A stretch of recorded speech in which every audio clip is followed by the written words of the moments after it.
What's up, everyone? I'm Jim Barry, and welcome once more to Miami Life. Well, with the long, hot summer just about here, we thought, why not talk about a great way to cool off? At the movies. We're devoting this whole show to one of South Florida's favorite pastimes, movie going and movie making. Big theaters remain big business in South Florida. The relatively new Regal Cinemas at Dania Point often attracting some big crowds, while some theaters threatened to shut down during the pandemic. Meantime, the AMC at Aventura kept its doors open. Some moviegoers might prefer cozier theaters, ones that specialize in art films or foreign movies. For some of us like to go to the movies on a Sunday afternoon, enjoy some buttery popcorn, and of course those matinee prices. Summer is one of the busiest and most important times of the year for the movie industry, so Hollywood traditionally pulls out all the stops now. And this summer we've already seen Fall Guys, a new Planet of the Apes and Mad Max movie, and of course, more than a few family-friendly films. And the parade of would-be blockbusters continues this weekend with the release of Bad Boys Ride or Die. Will Smith and Martin Lawrence back together in the Miami-based action film. And later this month, we get A Quiet Place, Day One, the latest chapter in the sci-fi horror franchise. And come July, Gru and the Minions are back for Despicable Me 4. Well, some South Florida movie fans have shown they will turn out for movie blockbusters, but nationwide, this Memorial Day box office weekend was a dud. It was Hollywood's worst in nearly 30 years. Bad news for the industry, especially after last year's crippling strikes. So now the hope is that one big flick shot here in Miami will be among the films to save the summer. So let's dim the lights and all go to the movies. There's a storm coming. Things are going to get bad.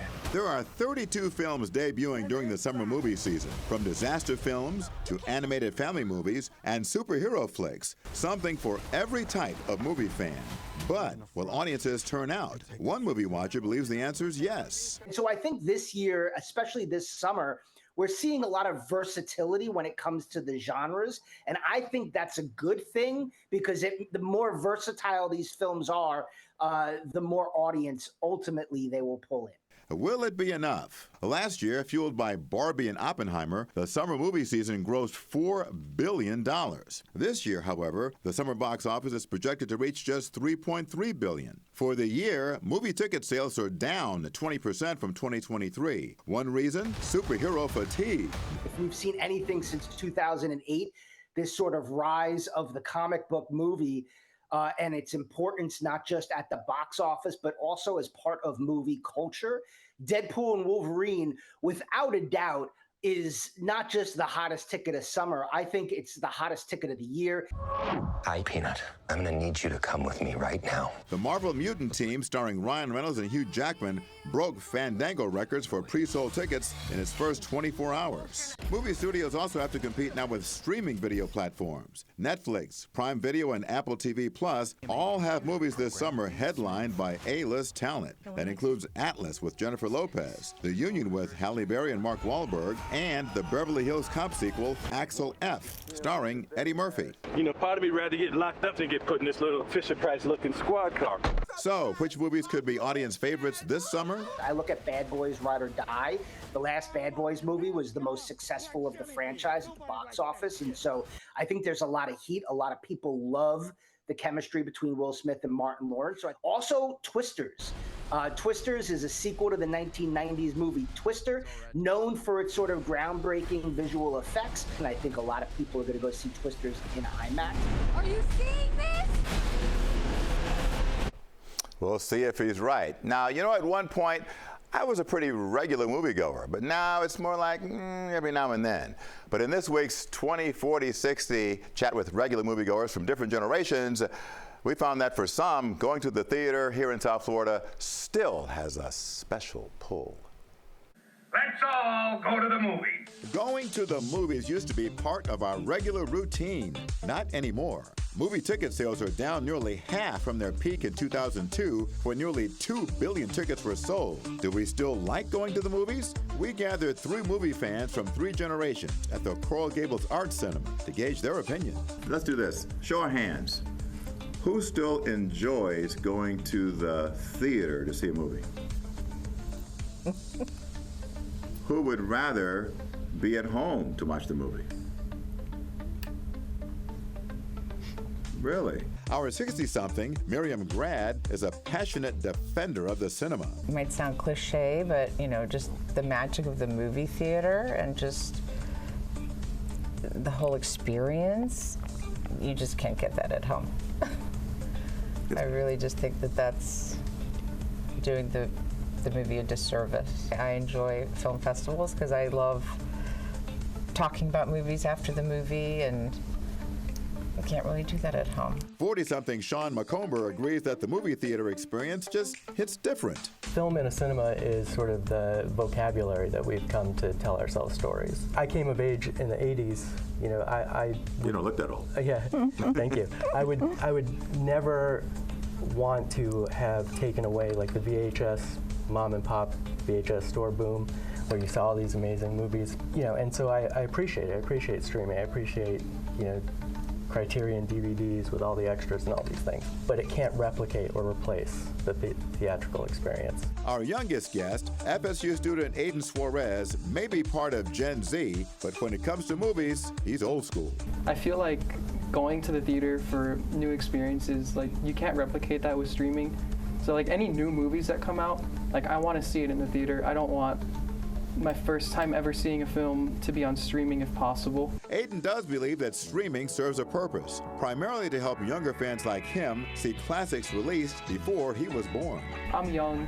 I've missed a lot of films. So actually recently I've watched Alien for the first time, Ridley Scott. They don't put that in theaters often anymore. Like sometimes they might do like a little special event where they'll re-release it in theaters, but it's not too often that something like that happens. Yeah. So when I saw it on streaming, I'm like, okay, this looks like a really cool film. So streaming is your way to play catch-up. Yeah. The cost of a trip to the movies can easily reach $100 for a family of 4. Couple that with problematic behavior in the theater, and it's understandable why some people choose to stay home. This is one of the things I hate. I feel like sometimes I have to be the etiquette police in the movie theater. Hey, would you mind turning up your phone? Hey, would you mind not speaking? But I think that's more the audience, like in a movieplex where you have, that's that audience. If you're paying $25 to see it in 4D, like when I take my son to see, Planet of the Apes or any of these movies where they're shooting, you expect something for that money. They shoot fog at you, the seat rumbles, all these things. And if you're at sort of a, adult drama or even a rom-com and you pay $20 to get in, maybe the phone wouldn't bother you so much if it was $7.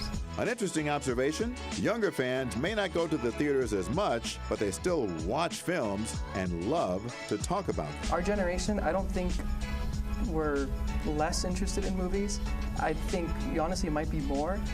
I just think that we're less interested in the movie-going experience because of how convenient streaming is. They're very sophisticated, and it's because even my own children who are a little younger, they watch all these things on YouTube about how films are made, and they have access to so much information about the movies they watch that, the sort of lexicon they use and the vocabulary they use to talk about film is well beyond anything I thought about when I watched Karate Kid in 1984. Before the credits rolled in our conversation, I asked what people are missing by not going to the movies. I have a friend that probably the last movie she saw was E.T., and I'm like, oh, really? It's like, it's a good one if that's the last one. You're missing out. All right, so do you still enjoy going to the movies? Hit us up and let us know what you think. Email us at cbsmiami@cbs.com. And by the way, our thanks to the Coral Gables Art Cinema for hosting us. All right, next on Miami Life at the movies. Listen, getting to interview superstars like The Rock at a movie junket sounds awesome, but sometimes it's more grind than glamour. We've got the perfect person in the house to explain. Also, when you think of movie sets in Miami, Scarface is probably top of the list for many people, but you may be surprised to learn how much of that classic film was actually shot here. Well, welcome back to Miami Life at the Movies. A press junket is like speed dating for celebrities and journalists. And our Lisa Petrillo has done plenty of them for sure in her day, but she knows that sometimes it goes right and sometimes it can go in a whole different direction. It all sounds so glamorous. traveling to a big city, staying in a fancy hotel, and talking with A-listers. So, Rock, Lisa. I've done this for a long time, but I'm really nervous because 4 minutes with you with so much to talk about. I know, so what do we do? Are we ready? But we go way back. We go way back. Yes, here we go. So let's get on this. That was a great one, but truth is, it's not always as exciting and glamorous. Oh my God. This is like my favorite subject to talk to celebrities about, is how much we all hate junkets. Josh Horowitz covers movies for MTV and hosts the Happy, Sad, Confused podcast. He's done countless junkets and even co-created a Comedy Central series lampooning the process called Junketeers. You are on the clock, often with 3 to 5 minutes. You have a timekeeper just out of sight. You have a publicist just out of sight. Everything is engineered to make this experience as difficult as possible on both you and the celebrities. Most junkets are fairly routine. It's actors giving the same answers to questions they've been asked repeatedly throughout the day. But you try to find your own moment with them, like this fun one I had with comedian Sebastian Maniscalco. You talked about a ruptured bicep. Is it an age thing? What's the deal? I don't have that happening with me. Yeah, so I'm falling apart as we speak. I have 2 ruptured biceps and sciatic pain running down my right leg. So, I don't know if this is 50 or I'm passing away. But sometimes answers can go viral, like the time Samuel L. Jackson put one interviewer on the spot about the use of a certain word in Django Unchained. You know, there's been a lot of controversy surrounding the usage of the N-word in this movie, and no, nobody, none. The word would be. Oh, I don't want to say it. Why not? I don't like to say it. Have you ever said it? No, sir. Try it. I don't like to say it. Try it. Really? Seriously? We're not going to have this conversation unless you say it. You want to move on to another question? Okay. Awesome. Another junket gem? Remember the sad Affleck meme? Born from a junket interview with poor Ben Affleck? Of course, sometimes you do strike gold, like the time Horowitz asked Leonardo DiCaprio the question everyone has always wanted to ask.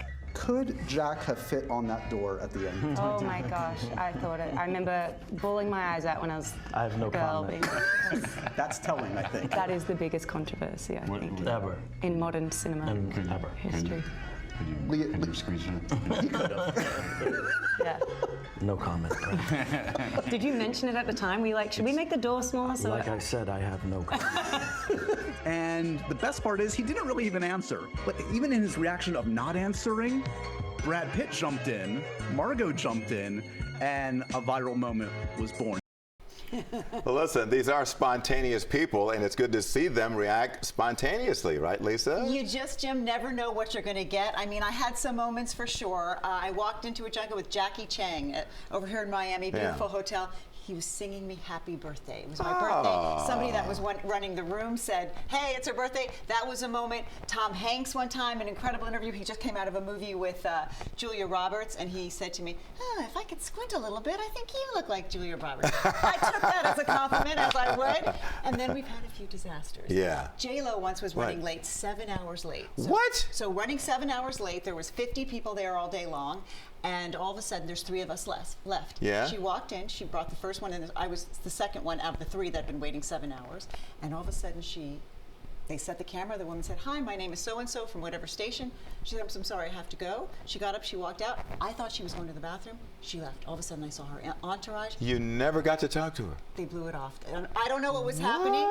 That being said, I've interviewed J-Lo before, and she's been wonderful. At that moment, we weren't too happy with J-Lo. Yeah, So you do I heard never that. know what you're going to get. But in general, you look for the magic moments, and there are a lot of them. Sometimes it's a lot of fun. You got to get them out of it. You got to ask them something different than what they're going to hear all day long. So you try to think of that as well. And you got to think of it quickly because the clock's ticking.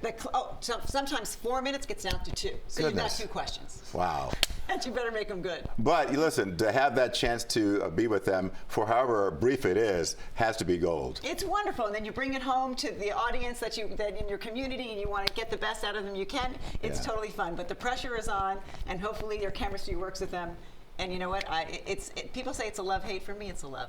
I want to get the best interview every time. And you do. Oh, you're so sweet. Oh, thank you so much. Thank you. Lisa Petrillo doing a deep dive with us on the art of doing the junket interview just right, and she is one of the best at it for sure. Oh, you're too kind. Oh, no, I'm not. All right, listen, next up, we're going to check out the history of movies in Miami and why we don't see as many film crews around town as we used to. Hey, these are a couple of guys that I know Lisa's interviewed. Oh, yeah. We'll be right back.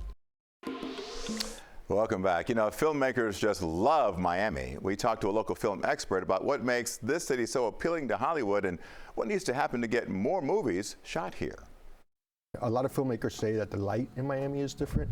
South Florida has long been a favorite location for filmmakers for many reasons. For decades, Rene Rodriguez was the Miami Herald's film critic. He now teaches film at UM and runs the Bill Cosford Cinema on campus. The first movie he saw where his hometown was featured was the 1977 thriller Black Sunday, in which terrorists crashed the Goodyear blimp into the Orange Bowl Stadium during the Super Bowl. They shot the footage during the Super Bowl so they could get like the real crowds of the real players, and then they came back and shot the different scenes with the blimp. 1983's Scarface, starring Al Pacino, was supposed to shoot entirely in Miami, but local officials, already worried about Miami's reputation as a crime-ridden city, got cold feet and forced producers to go back to Los Angeles. That was supposed to shoot entirely in Miami. They had scouted out locations. And then the city of Miami had a black eye, the Time magazine Paradise Lost cover, the crime and stuff. And so the city of Miami became concerned with, oh, there's going to be another movie showing Cuban refugees in a bad light. And so they were able to shoot 2 scenes here, the Ocean Drive massacre, just the exteriors. The interiors were shot on a stage, but the Ocean Drive massacre and the scene at the Fontainebleau.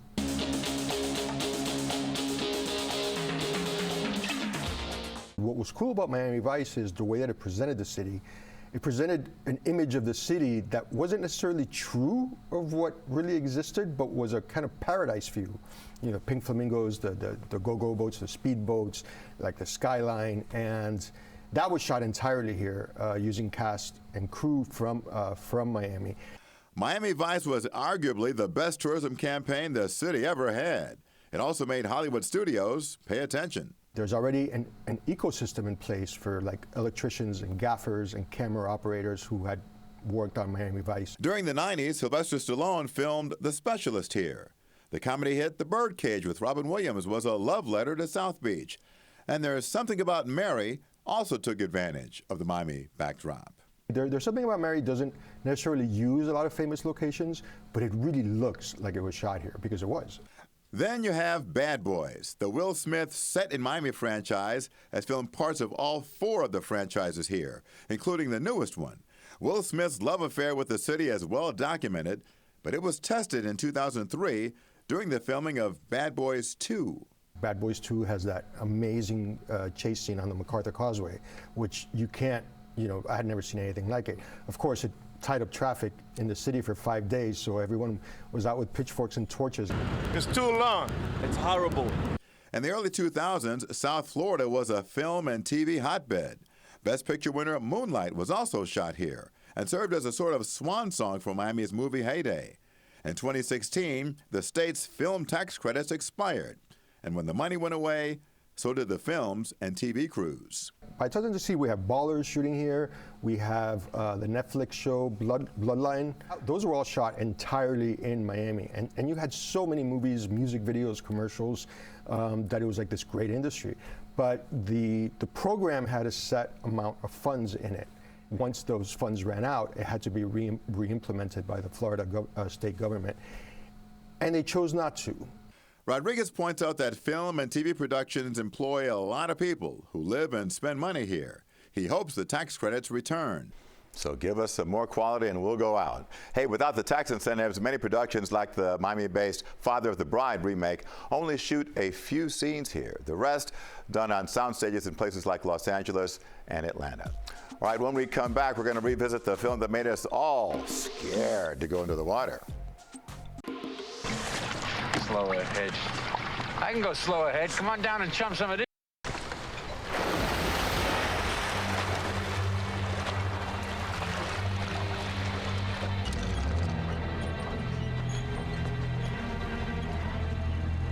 You're going to need a bigger boat. What a great scene and a classic film. Nearly 50 years ago, Jaws changed the motion picture industry. The Steven Spielberg thriller about a giant shark terrorizing Amity Island debuted June 20th, 1975. Remember, people lined up around the block to see the movie over and over again. Jaws is considered the first summer blockbuster, and its massive success helped push Hollywood to start releasing its biggest events during the summer. All right, that's going to do it for this week's Miami Life. We're going to see you every Thursday for Miami Life at 6:30 on the stream, and of course, and 10 p.m. on TV 33. I'm Jim Barry, and I hope to see you at the movies.